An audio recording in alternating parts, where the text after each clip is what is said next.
معزز سامعین، یہ پہلی بار شاید اتفاق ہو رہا ہے کہ مجھے موقع ملا ہے یہاں کسی مشاعرے میں آ کے آپ جیسے سخن فہم وغیرہ مخاطب کرنے کا۔ بہرحال میں زیادہ کچھ وقت نہیں لوں گا کیونکہ کافی شعراء حضرات یہاں موجود ہیں۔ میرا تعارف تو کروا دیا بھائی نے، لیکن والد علی صاحب صرف میرے پردادا نہیں تھے، وہ اردو ادب کے بھی دادا بھی تھے۔ اور یہ مقدس حسین آباد امام باڑہ جس کا میں ٹرسٹی ہوں،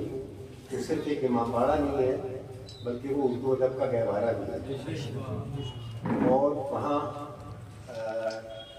میرے خیال میں ہندوستان کا یہ واحد امام باڑہ ہے جہاں مشاعرے بھی ہوتے رہے ہیں، قریب بھی اور غیر قریب بھی، لیکن کافی عرصے سے ہمارے چچا اور ہمارے والد کے انتقال کے بعد وہاں کو سناٹا چھایا ہوا ہے۔ اور اس کے علاوہ وہاں کچھ کلکتہ کارپوریشن کی طرف سے ریسٹوریشن کا کام شروع ہو گیا ہے، لیکن بہرحال وہاں اپنے مشاعرے ہوں گے انشاءاللہ ضرور۔ اور اس سلسلے میں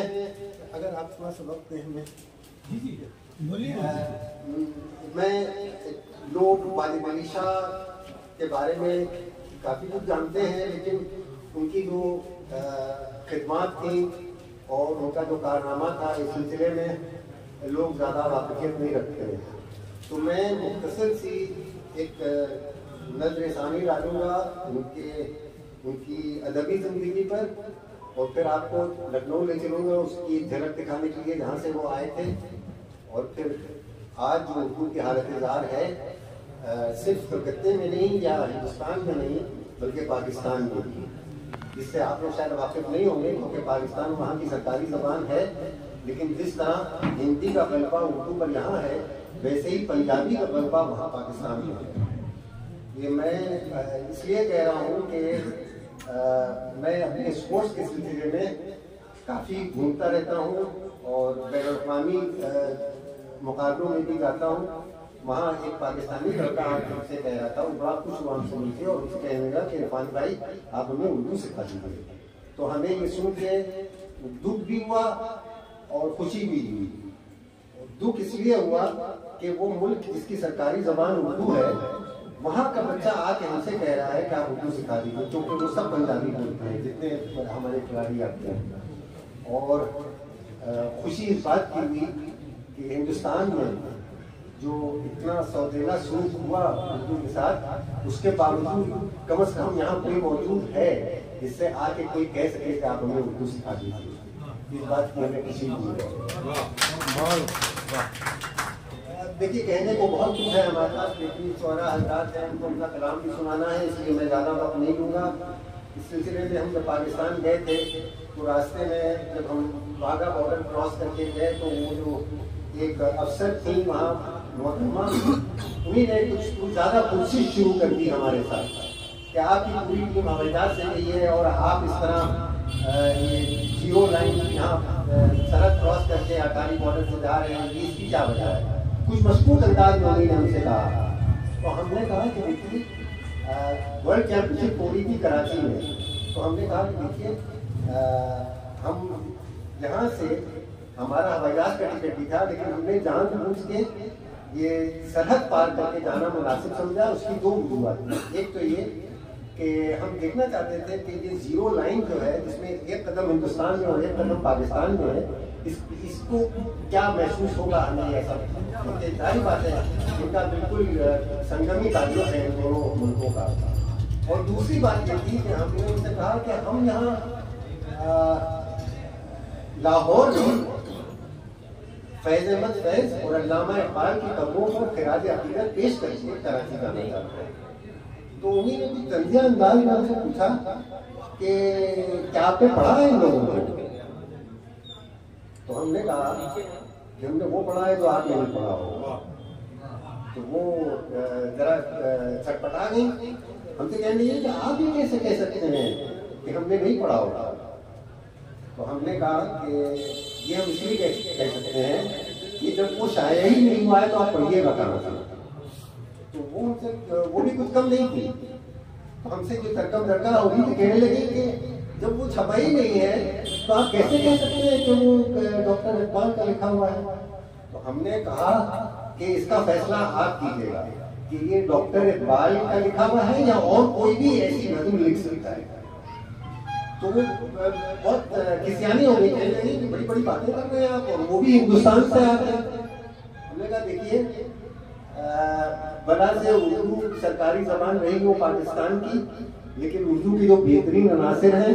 وہ ہندوستان میں پیدا ہو رہے ہیں. جاوید اختر سے لے کر عرفان مرزا تک میں نے اس سے کہہ دیا آپ سنائیے کیا کہنا چاہتے ہیں آپ. تو ہم نے ان کو ایک نظم سنائی اقبال کی، جو اقبال کے کسی مجموعے کلام میں نہیں ہے، باغ جہاں میں نہیں ہے، کسی میں نہیں ہے. وہ نظم ہم نے بچپن میں پڑھی تھی. کھلونا ایک میگزین نکلا کرتا تھا جس میں وہ نظم شائع ہوئی تھی، اور اس نظم کا عنوان ہے شہد کی مکھی. اس کا علمی نسخہ جگن ناتھ آزاد پاکستان جب گئے تھے تو وہاں لاہور کی کسی لائبریری سے ان کو مل گیا تھا. وہ لا کے انہیں نے یوسف دہلوی کو دیا دہلی میں، جو انہیں نے اتنی پسند آئی ان کو وہ نظم، وہ بہت خوش ہوئے، اور انہیں نے کھلونے کے سالنامے میں اس کو بالکل 2 صفحوں پر بڑے جلی حرفوں میں بہت نمایاں طور پر شائع کیا نقش و نگار کے ساتھ. تو وہ نظم ہم نے بچپن میں پڑھی تھی، اب سے لگ بھگ 40-50 سال پہلے، اور وہ ہمیں بہت پسند آئی تھی. شاہکار نظم ہے. یہ جتنی نظمیں ہیں یہ اقبال کی سب ایک ہی ڈال کی ہیں، تو وہ تقریباً 15-20 اشعار کی نظم ہے. اس پھول پر بیٹھی کبھی اس پھول پر بیٹھی، بتلاؤ تو کیا ڈھونڈتی ہے شہد کی مکھی. 3 حصوں میں وہ نظم ہے. وہ ہم نے ان کو سنا دی. اس درمیان میں وہاں کافی لوگ جمع ہو گئے تھے، تو ہم نے جب ان سے کہا یہ نظم سنائی، پیر پکڑ گئی وہ ہمارے، کہنے لگی کہ علامہ اقبال کے علاوہ یہ کوئی لکھ نہیں سکتا ہے. اور انہیں نے ہمارے پاسپورٹ کو ویزا پر لکھ کے دے دیا کہ ہم جہاں چاہیں جا سکتے ہیں، ہمارے پر کوئی پابندی نہیں رہے گی. تو ہم کم از کم وہ سخن پہن کے اندازہ کیا. پھر کراچی جا کے ہم نے وہاں وہ نظم پریس کانفرنس میں سنائی. وہ دوسرے دن تصویر کے ساتھ، رنگین تصویر کے ساتھ وہاں کا جن ایک اخبار نکلتا ہے، بہت ہی کثیر الاشاعت ہے وہ. اسی میں ہمارا انٹرویو آیا، بھارتی ریفری آئے ہیں اور یہ سب کہہ رہے ہیں. تو خیر ہم کو جس بات کی خوشی ہوئی کہ ہم نے پاکستان میں جا کے اپنے ملک کا اور اپنی زبان کا تقسیم بدل دیا.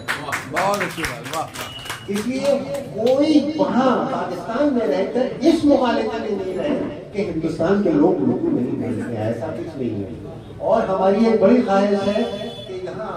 ہمارے جد اختر علی شاہ کے یعنی ان کے مقبرے سے، ان کے امام باڑے سے ایک کارواں نکالے جو یہاں سے ہوتا ہوا لاہور تک جائے. کاروان اردو جو یہاں سے الہ آباد، اکبر الہ آبادی، اور پھر وہاں سے لکھنؤ، لکھنؤ سے دہلی، اور دہلی سے ہوتا ہوا وہاں جائے، جس طرح ہم خود گئے ہیں. خیر یہ کبھی ہوگا تو ہوگا، لیکن فی الحال ہم وادی علی شاہ کے سلسلے میں صرف کچھ کلمات آپ کے سامنے عرض کر دیتے ہیں جو کہ لوگ اس سے واقف نہیں ہیں. ایک تو یہ کہ شاید لوگوں کو معلوم نہیں ہے کہ مجموعہ کلام وادی علی شاہ کے 9 مجموعہ کلام ہیں، 9 دیوان ہیں ان کے شائع ہوئے. اور اس کے علاوہ جو اردو کی طویل ترین مثنوی ہے 48,000 شعر کی، وہ وادی علی شاہ کی لکھی ہوئی ہے. سبات القلوب اس کا نام ہے، اور اس کی ایک کاپی وہاں برٹش میوزیم میں بھی محفوظ ہے. دیکھیے وادی علی شاہ کے سلسلے میں میں جو آپ سے کہہ رہا ہوں، چونکہ یہ تحریک مشاعرہ ہے، اس لیے یہاں پر وہ ردیف اور قافیہ اور بحر یہ سب باتوں سے ہم زیادہ واقف نہیں ہیں، لیکن تھوڑا بہت واقف ہیں. اس کے سلسلے میں میں آپ کو بتانا چاہتا ہوں کہ وادی علی شاہ نے کی ایک بیگم تھی، ان کا نام تھا سیمتن. وہ ان پر بری طرح فدا و قربان تھے، تو انہیں نے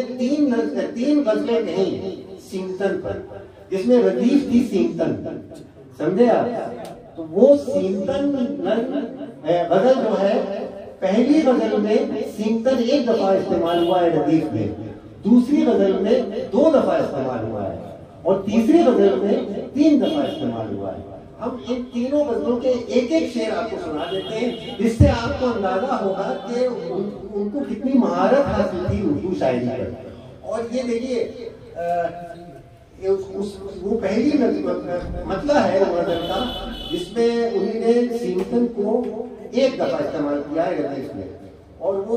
بولتے ہیں خوش کمر خوش ادا سیمتن، اس منظر کشی کر رہے ہیں، بولتے خوش کمر خوش ادا سیمتن خوش ابرو بڑی مرتبہ سیمتن، یہ مطلع ہے اس پہلی غزل کا۔ اچھا یہ دیکھیے دوسرا شعر ہے جس میں 2 دفعہ استعمال ہوا ہے، قلم کو اضافے سے آیا مزہ، کتنا اچھا مصرع ہے، قلم کو اضافے سے آیا مزہ جو لکھی گئی سیمتن سیمتن، دیکھیے اس میں 2 دفعہ استعمال ہوا ہے، اور تیسرا والا تو میں نے حل ہو گئی اس کی، 3 دفعہ استعمال ہوا ہے، نہ الفت میں ہوگی کبھی دیکھنا، نہ الفت میں ہوگی کبھی دیکھنا کمی سیمتن سیمتن سیمتن، دیکھیے یہ کتنی مہارت ہے شاعر کو۔ اچھا یہ والد علی شاہ جو اس لکھنؤ سے آئے تھے، اس لکھنؤ میں مجھے یہ شرف حاصل ہوا کہ وہیں میری والدہ لکھنؤ کی تھی اور میں پہلی اولاد تھی اپنی والدہ کی، تو اس لیے وہیں جوہری محلہ چوک لکھنؤ میں میری پیدائش ہوئی، اور وہاں پورا شعر و شاعری کا ماحول تھا۔ یہ آپ جو اس طرح مشاعرہ سالانہ ہو رہا ہے، وہاں ہر ہفتے یعنی سیٹرڈے کے دن ایک وقتی مشاعرہ ہوتا تھا، اور ہمارے نانا فضل نقوی ان کے جو شاگرد تھے وہ تقریباً سب ہندو تھے، مشکل سے ایک کوئی ہوگا جو مسلمان ہوگا، اور ان میں جو سب سے زیادہ کامیاب رہے ہیں وہ نور لکھنوی، جن کا آپ نے نام سنا ہوگا، ان کی غزلیں بھی پڑھی جاتی ہیں ہر ہفتے کو۔ یہ بات ہمیں بڑی ناگوار لگتی تھی اس زمانے میں کہ وہ گلی میں وہ سب آتے تھے شاید 3-4 بجے، اور بپا کہتے تھے ان کو، وہ ایک طرح لکھ کے دے دیتے تھے انہیں، اور اس طرح پر 2 گھنٹے کے لیے چھوڑ دیتے تھے، اور اس پر وہ جتنے شاگرد تھے وہ تباہ آزمائی کرتے تھے، وہ اشعار کہتے تھے، اور پھر وہ ان پر اصلاح دیتے۔ یہ وہ اچھا ہمیں بڑا ناگوار اس لیے گزرتا تھا کہ وہ کرسیاں اور پان اور ڈلی اور چائے یہ سب چھوٹے سے تھے، مشکل سے 8-10 سال کے ہوں گے، یہ سب ہمیں لے کے جانا پڑتا تھا وہاں۔ لیکن آج ہمیں پتہ چلتا ہے کہ یہ وہ ماحول تھا جس سے جذب کر کے ہم نے اتنا کچھ سیکھ لیا، جو آج پاکستان کا کوئی بچہ ہم سے کہتا ہے کہ آپ ہمیں اردو سکھا دیجیے۔ بہرحال دیکھیے آپ کو ایک شعر اور سنا دیتا ہوں میں اس ماحول کا، یہ ہم نے اپنے نانا سے سنا تھا، بہترین شاعر تھے لیکن چونکہ وہ نوحہ کو تھے اس لیے لوگوں کو واقفیت نہیں ہے ان سے۔ ان کے 2 شعر ہم آپ کو سنا دیتے ہیں اپنے نانا کے، فضل ان کا تخلص تھا، ایک شعر تھا ان کا، دیکھیے وہ دیکھے فضل کے آنسو جو یہ سمجھتا ہے، وہ یہ نوحے کا شعر ہے، مقطع ہے، وہ دیکھے فضل کے آنسو جو یہ سمجھتا ہے، چراغ ڈوب کے پانی میں جل نہیں سکتا۔ اور دوسرا شعر ہم آپ کو سنا رہے ہیں، آگ کے ماتم پر یہ شعر ہے، آگ کے ماتم پر، کہ ہوتا ہے اب بھی آگ پر ماتم خدا گواہ، ہوتا ہے اب بھی آگ پر ماتم خدا گواہ، خیموں کی آگ بجھ گئی شعلہ بجھا نہیں۔ اس پائے کے شاعر تھے، ابھی وقت نہیں ہے مطلب میں آپ کو اور بہت اچھے اشعار سناتا ہوں، لیکن ایک شعر میں آپ کو سنا رہا ہوں، اور یہ ان کے بچپن کے کا شعر ہے کہ ان کے والد تھے ذاکر لکھنوی، وہ یہ چھوٹے بھائی تھے فضل لکھنوی، اور شاعر لکھنوی بڑے بھائی تھے ان کے، یہ دونوں ان پر گنگوا اڑا رہے تھے۔ تو ایک بھائی نے دوسرے بھائی سے کہا کہ بھائی ہم نے ایک مصرع، دیکھیے یہ ماحول دیکھیے آپ اس زمانے کے لکھنؤ کا، یعنی جس سے والد علی شاہ آئے تھے، وہ ایک بھائی نے دوسرے بھائی سے کہا کہ بھائی ہم نے ایک ایسا مصرع لگا دیا ہے جس پر مصرع لگ نہیں۔ اچھا تو نیچے ظاہر صاحب بیٹھے ہوئے سن رہے تھے، تو انہوں نے پوچھا کہ ایسا کون سا مصرع ہے جس پر مصرع نہیں لگ سکتا؟ تو ارے نہیں ابا حضور میں آپ سے نہیں کہہ رہا تھا، میں تو بھائی سے مذاق کر رہا، آپ نے کہا کہ نہیں آپ سنا دیجیے کون سا ایسا مصرع ہے جس کو مصرع نہیں لگ سکتا؟ تو وہ مصرع سنایا، وہ مصرع تھا خط زمین جو شروع آفتاب سے ہوتا، یہ خاص لکھنؤ کی اردو ہے، خط زمین جو شروع آفتاب سے ہوتا، تو چند منٹوں کے بعد یعنی ہمارے نانا کے والد نے اس پر مصرع لگایا، سنیے آپ، سیاہی آنکھ کی بنتی نہ نور کا مسکن، سیاہی آنکھ کی بنتی نہ نور کا مسکن، خطے زمین جو شروع آفتاب سے ہوتا ہے۔ دیکھیے اس ماحول سے ہم آئے تھے، تو یہ وہ ماحول تھا، یہ آخری جھلک تھی اس ماحول کی جس سے وادی دریشا بچھڑ کے مٹیا بول جائے تھے، اور وہ ماحول جو تھا وہ وادی دریشا کا جگمگاتا و درخشاں لکھنؤ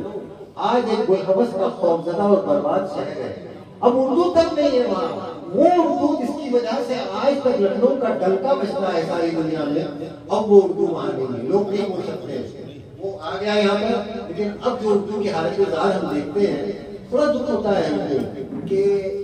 مسلمانوں نے بھی دفاع کی ہے اردو سے۔ ہم آپ سے یہ صاف کہہ رہے ہیں، چاہے آپ کو برا لگے یا بھلا لگے، جن بچوں کو ہم دیکھتے ہیں سڑکوں پر گلیوں میں ادھر ادھر باتیں کرتے ہوئے، بڑا دکھ ہوتا ہے۔ اور ایک ایسے ماحول میں جہاں انسانی زندگی مسلسل ذلیل ہو رہی ہے، ایک ایسے ماحول میں جہاں انسانی قدریں اور انسانی حقوق قدم قدم پر پامال ہو رہے ہیں، ہماری مظلوم اور معصوم اردو حسین اور جمیل لیکن خوف زدہ اپنا حق اور اپنا منصب تلاش کرنے کی کوشش کر رہی ہے۔ اور اگر ہم چاہیں تو اردو کی اس کوشش میں شامل ہو کے اپنی زندگی کو بھی عظیم تر بنا سکتے ہیں، اور اس کے لیے کسی سرمایہ کی ضرورت نہیں ہے۔ اردو کتابوں میں، کوئی بھی زبان کتابوں میں زندہ نہیں رہتی ہے، اسکول کالجوں میں زندہ نہیں رہتی ہے، زبان پر زندہ رہتی ہے۔ اگر آپ اپنی زبان درست رکھیے گا تو انشاءاللہ اردو بھی بچ جائے گی اور آپ کی عصمت بھی بچ جائے گی۔ اور اسی لیے ہم چاہتے ہیں کہ آپ جو سب یعنی سفیر ہیں اردو کے، اپنے ارد گرد جس ماحول سے آپ آئے وہاں پر جو لوگ غلط سلط یعنی نہ تلفظ سے ہی اس کا اور نہ تصویر و تانیث سے ہی وہ اس طرح کی اردو بولتے ہیں، ان کو ترغیب کیجیے کہ وہ سنبھالیں اپنی زبان کو۔ اور ہم اپنی اس تقریر کا اختتام کرتے ہیں۔ دیکھیے وادی دریشا کا ایک شعر اور یاد آ رہا ہے ہم کو بھی اتفاق سے، اور وہ شعر ہے، دولت دنیا کے اختر تخلص تھا ہم کا، دولت دنیا کے اختر کچھ نہیں ہے اے بیاج، ہم کو کاغذ اور سیاہی اور خامہ چاہیے۔ دیکھیے اور ایک اور سے یہ بھول جانے کے بعد جب لکھنؤ سے بچھڑ گئے وہ، تب کا یہ شعر ہے، یہ انہی نے اپنے پوری نظم گئی تھی لکھنؤ کے اوپر، ہائے لکھنؤ، اور اس پر یہ شعر کہا تھا انہی نے کہ مرنے کے بعد بھی نہ مٹے گا جگر سے داغ، مرنے کے بعد بھی نہ مٹے گا جگر سے داغ، جنت میں ہم کو ہوئے گی پرواہ لکھنؤ۔ اور اب دیکھیے یہ وادی دریشا جہاں دفن ہے، میرے نانا جن کا شعر ہم نے آپ کو سنایا، وہ جب یہاں آئے تھے تو انہی نے وادی دریشا کے مزار کو دیکھ کے یہ شعر کہا تھا، مٹیا برج پر، لکھنؤ پر اور وادی دریشا کی شخصیت پر۔ عرض ہے مٹیا برج تیری خاک میں سلطان ہے، عرض ہے مٹیا برج تیری خاک میں سلطان ہے، بادشاہ لکھنؤ کو حشر تک مہمان ہے۔ شکریہ۔